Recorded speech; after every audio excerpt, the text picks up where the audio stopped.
Olá, turma! Agora vamos estudar o movimento dos corpos quando são lançados verticalmente ou quando estão em queda livre. Nesse caso, quem irá acelerar o corpo quando ele está em queda será a aceleração da gravidade.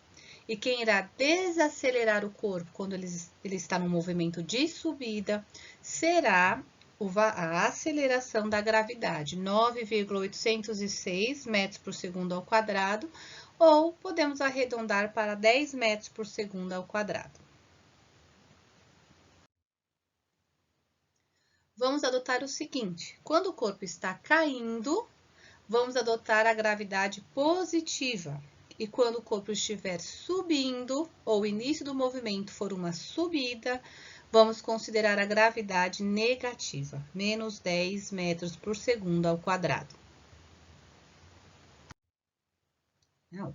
Sinal positivo quando o início do movimento for uma queda e sinal negativo quando o início do movimento for uma subida. Vejam, vamos considerar a aceleração constante em módulo 10 metros por segundo ao quadrado. Dessa forma, se nós vamos considerar a aceleração constante, nós temos um movimento uniformemente variado e são válidas as equações para esse movimento. Só que substituindo a aceleração pelo valor da gravidade, porque o valor da nossa aceleração será mais ou menos 10. Vamos resolver o exemplo da lista 5 de queda livre. O enunciado ele diz o seguinte: um corpo é lançado do solo verticalmente para cima, com velocidade inicial de 30 metros por segundo. Pede para desprezar a resistência do ar e admitir G igual a 10 metros por segundo ao quadrado e nos solicita o tempo gasto pelo corpo para atingir a altura máxima. Então, nós sabemos que a aceleração desse movimento será a aceleração da gravidade. O corpo é lançado do solo verticalmente para cima.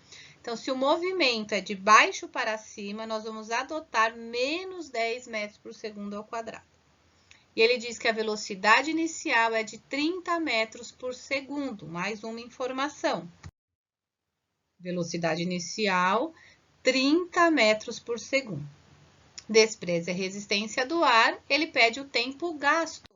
Então, qual foi o tempo para o corpo atingir a altura máxima? Quando ele atinge a altura máxima, o corpo para por um instante para poder retornar.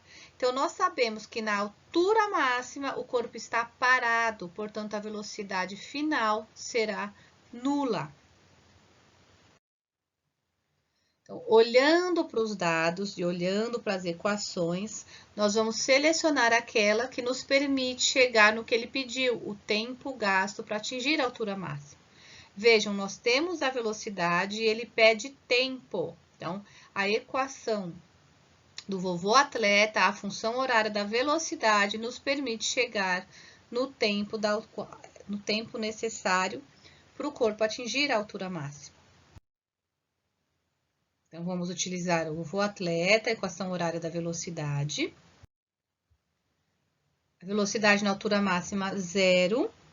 Velocidade inicial 30 metros por segundo, mas o corpo inicialmente ele está subindo, então a aceleração negativa menos 10t.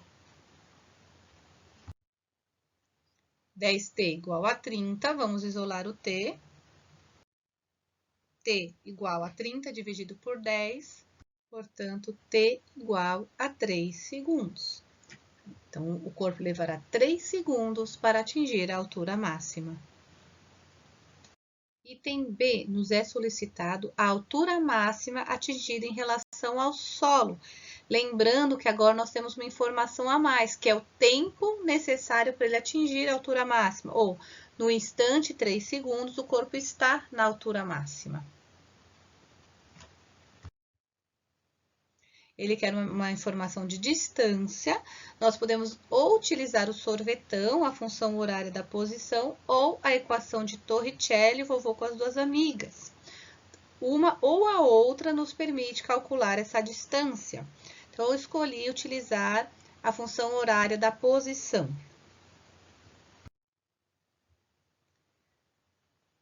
A posição final é o que eu quero saber, a altura máxima.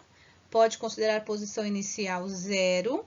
Velocidade inicial foi nos dada no enunciado, 30 metros por segundo. O tempo na altura máxima nós calculamos no item A, 3 segundos. Inicialmente o corpo estava no movimento de subida, então para substituir o valor da aceleração, você sempre olha para o início do movimento. Então, se ele estava subindo, é menos 10, tempo 3 segundos. Então, nós teremos 30 vezes 3, 90. Então, 3 vezes 3, 9, vezes 10, 90, dividido por 2, 45. Portanto, S igual a 90 menos 45. Na altura máxima, o corpo estará a 45 metros do chão.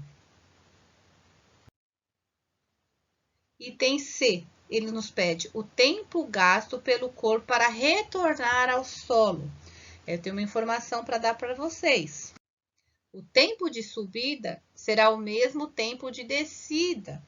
Portanto, se o tempo de subida foi 3 segundos, que nós tínhamos calculado no item A, o tempo de descida será 3 segundos. Então, o tempo para ele retornar ao solo será 3 mais 3. 3 para subir, 3 para descer. Portanto, o tempo para retornar ao solo será de 6 segundos. Item D, para finalizar, ele pede a velocidade ao chegar ao solo. Posso dizer para vocês que a velocidade final é o mesmo que a inicial, mas nós podemos provar isso. Então, vamos utilizar vovô atleta ou função horária da velocidade. Vamos lá, velocidade inicial 30, aceleração menos 10 e T, tempo, será de 6 segundos, né? O tempo para ele chegar ao solo será o instante 6, porque ele levou 3 segundos para subir e 3 segundos para descer. Então, ficará a velocidade final será 30 menos 60. Velocidade menos 30 metros por segundo. Em módulo, velocidade 30 metros por segundo. Positivo. Está aí a resolução do exemplo e fica como tarefa a resolução da lista 5 de queda livre. Bom trabalho e até a próxima!